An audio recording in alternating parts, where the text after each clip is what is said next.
Our next session is Developing Compassion as a 21st Century Skill in Immersive Virtual Reality. I am pleased to introduce Dr. Muhsinah Morris from Morehouse College, as well as, she's also the Metaversity Director and Professor there, and we also have Mikki Harris, Associate Professor at Morehouse College. We got some great storytellers on this stage right now. Thank you. Good afternoon. I am Dr. Mom, Molder of Minds, or Mother of the Metaverse, as they have called me. And I am here. This is my third time at Augmented World Expo, and I always feel like it's a great big family reunion. So thank you all for having me. Thank you, Tricia, for that introduction. Today, we're going to be talking about how we develop compassion as a 21st century skill in immersive virtual reality. So you see me, and I'm the Metaversity Director. So we at Morehouse College created the first Metaversity in the world. So you're probably like, what is a Metaversity? So it's a combination of metaverse and a higher learning institution like a university. And we teach our full courses in immersive virtual reality. So I'm a chemist, a biomolecular chemist, and I started teaching my advanced and organic chemistry course. Mikki Harris is a world-renowned National Geographic photojournalist and leader of Atlanta Drone Labs, founder of Atlanta Drone Labs.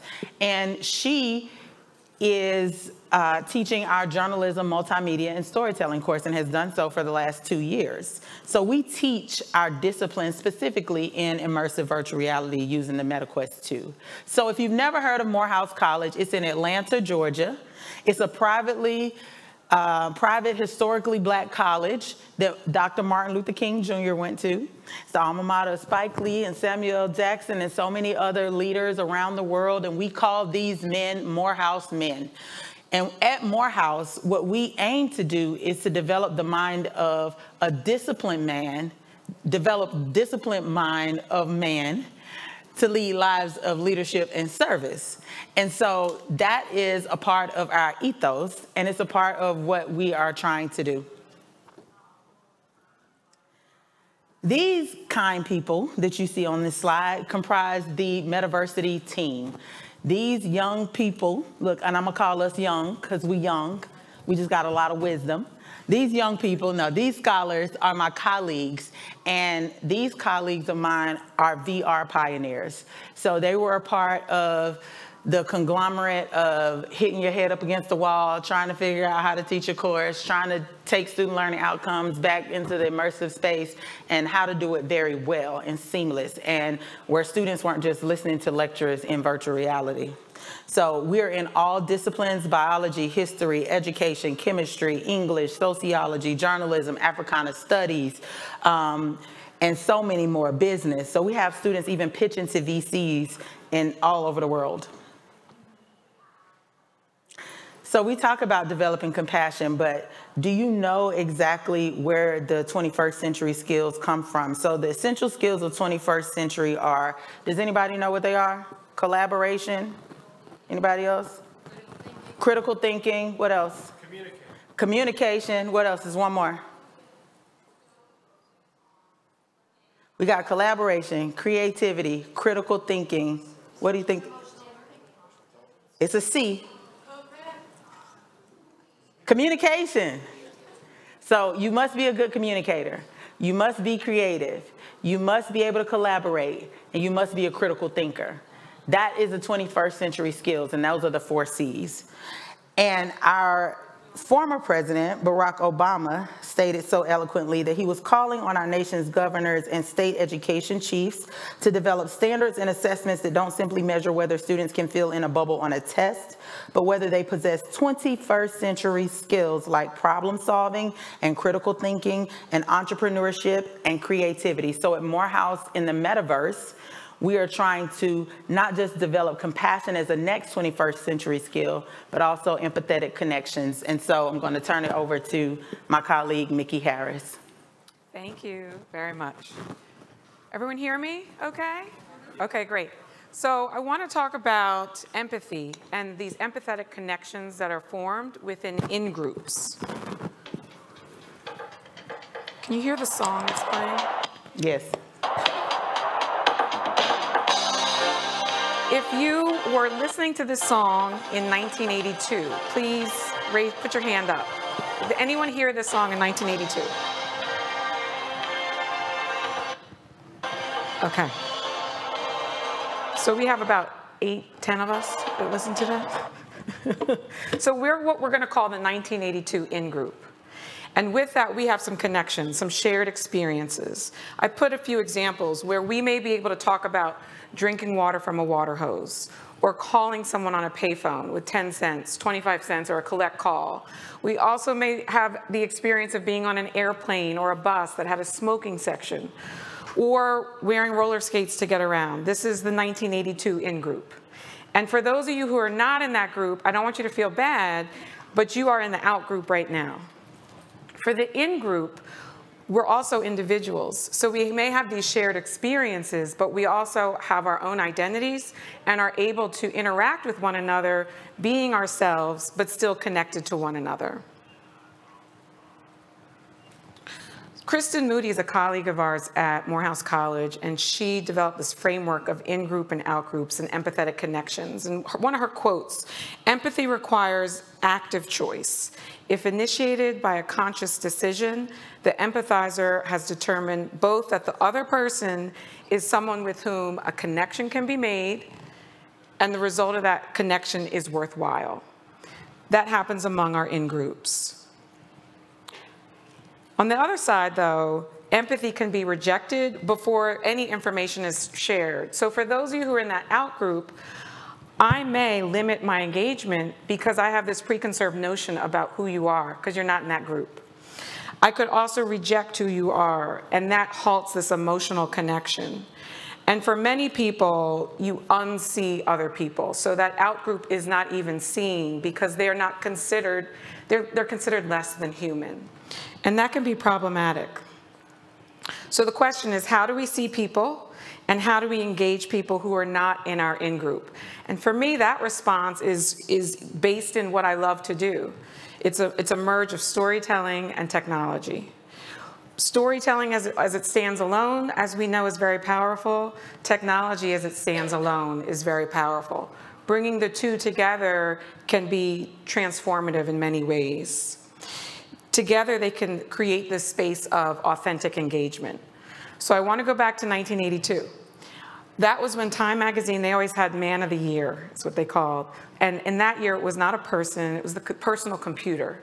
For many households, the personal computer came into our houses in 1982.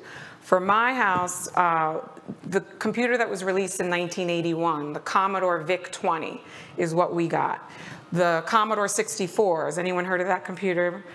That came in 1982, but that was twice the price. So we had the VIC-20, many people had the Commodore 64.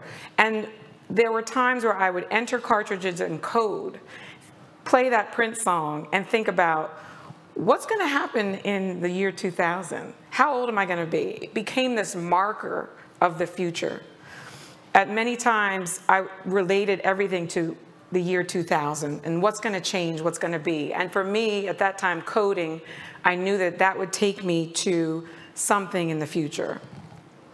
Fast forward to 1999, I was actually writing code for the company Accenture. It was Anderson Consulting at the time. And the work that I was doing was for a client where we thought what was branded Y2K, everything was gonna explode. Microwaves, clock radios, computers. And so the client I had was a bank, and we were coding banking systems to be able to read 4-digit years as opposed to 2. It was more interesting to talk about it than to do it, but again, it was something that was worthwhile. And nothing exploded in '99. But we go to 2001. The market softened, and the terrorist attacks hit this country. I was in this quarter-life crisis with many of my friends saying, what am I doing? Why am I doing this? And also, how can I do work in the tech space that's going to impact and help people in some way? And so for me, I left Accenture years later and went to journalism school and became a photojournalist, right when digital media was becoming the way that we consumed our information. So journalism, this is, when you look at it through a lens of good, creating stories in ways that help people understand life from a different perspective. I just listed out some of the benefits of being able to engage people, shift perspective, see all walks of life, have this front row access to life, and gain access to many spaces that are unfamiliar. So there's this role in the storyteller benefiting and also the audience who receives the information. If I list out tech, it's very similar. The advantages to being able to use it through this lens of good. The Poynter Institute's a media think tank, and Roy Peter Clark is a faculty member. He talks about storytelling, which is going beyond presenting information. The purpose of a story is not to convey information, but to convey experience. A report tells me how many gallons of oil are polluting the Gulf. A story transports me to a boat where old fishermen are working to save the shoreline. When we think about what information we present, how do we go beyond presenting information? And how do we bring people into these experiences where they can understand and shift their perspective in a way that leads to good? At Morehouse, journalism is that square peg that you're trying to put in the round circle. It just doesn't fit at Morehouse when you're looking at it from a faculty perspective. Journalism is a trade. It's not a higher academic thinking course of study. And so what we've had to do is, or I have yet to do, is use technology to just take that lid off and put our little circle into the square. And we started in February of 2000 creating stories for VR. And the reason was more to engage the students so that they had an understanding of what can happen when you use technology to tell a story. It helped because we're the out group on campus. And so the start was our out group is just going to understand the benefits and advantages within our out group. Fast forward though 3 years, we're now able to put more stories out there. And so our seniors, our first group of graduating seniors, because it's a new major, were able to create their capstone projects, but we presented them to stakeholders in VR. So this is a 1-minute teaser in 2D, but the final project is a 10-minute VR story that immerses stakeholders so they can understand who our students are and the work they're doing and why.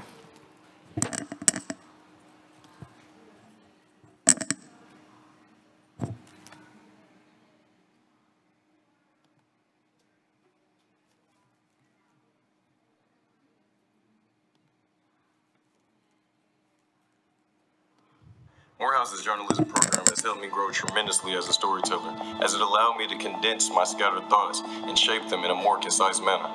If I had to describe the program here in one phrase, I would say constant refinement. Through my matriculation at Morehouse, I have been given a tremendous platform to lead and grow as a man through experiences and lessons that would not have been possible without the journalism program. In one word, I would describe the program as being transcendent. Seeing like-minded brothers unapologetically pursuing a career in journalism has pushed me to find out how far I want to take my own passion for the craft. I have grown in so many ways, especially as a leader. I've been blessed with the opportunities I've been afforded through this new network and the friends I've been able to make along the way. Through the journalism program, I've challenged and enhanced my writing while improving storytelling skills. The name for the capstone course is Journalism Innovation. And a goal for scholars was to think critically about digital trends, to produce work that aligns with their journalism track of study, and utilizes technology in a responsible way. So the full story and in VR, it can be accessed through our YouTube channel. Sorry.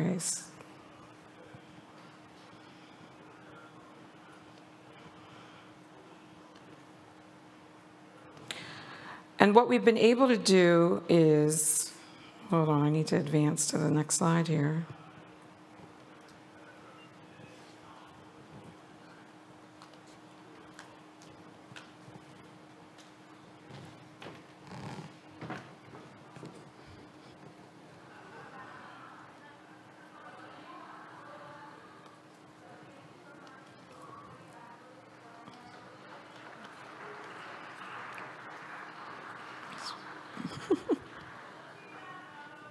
Thank you. Technology. Thank you. So what we've been able to do as our out group is expand to have this audience that starts listening and looking at the work we're doing. So we've been able to create effective and authentic stories of people, engage our out group, and establish these empathetic connections. And for all of us, whether you're the creative person creating the content or the person looking at the stories, that allows you to want to learn, to upskill, and to change. What I'd like you to think about as we conclude is, with your power and access to tech, your access to be able to tell stories, what is the information that you could present as stories so that we can see the unseen, establish these empathetic connections so that all of us, whether we're in an in-group or out group, can be better. Thank you.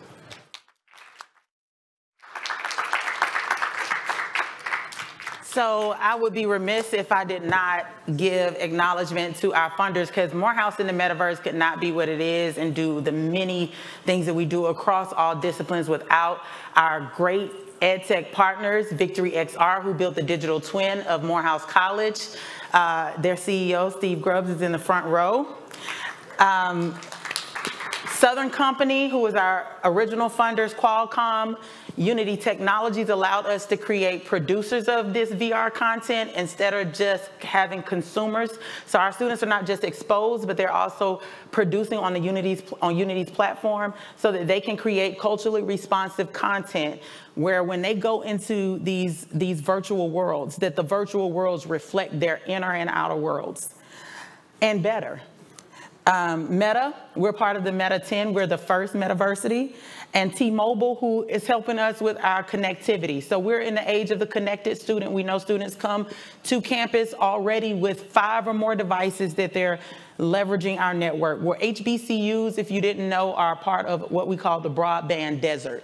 That means that they are already using resources and network servers that aren't cutting edge, put it like that. They're not with the current technology, and some of them are just overstressed, so they just don't have the type of fiber that's available. So T-Mobile has been helping us with our connection using 5G.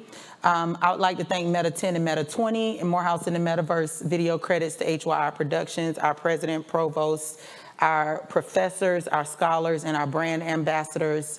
You can find me and Mikki. She's at Mikki Media, M-I-K-K-I Media, and I'm at Chemistry. I know it doesn't look like the chemistry that you're used to, but that's what they had available, and I thought it was a nice little twist on it because I'm a bit of a mystery, you know? So Chemistry, and then you can find more about our program at unitethemetaverse.com. Thank you so much for allowing us to share the work that has been done in our multimedia and storytelling course, and thank you so much for the compassion and empathy and the emotional connection that I feel in this room today. Thank you.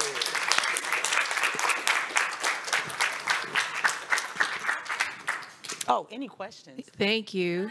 I was just going to open that up. I know we don't have a lot of time, but I'm fair today. Let's talk. All right.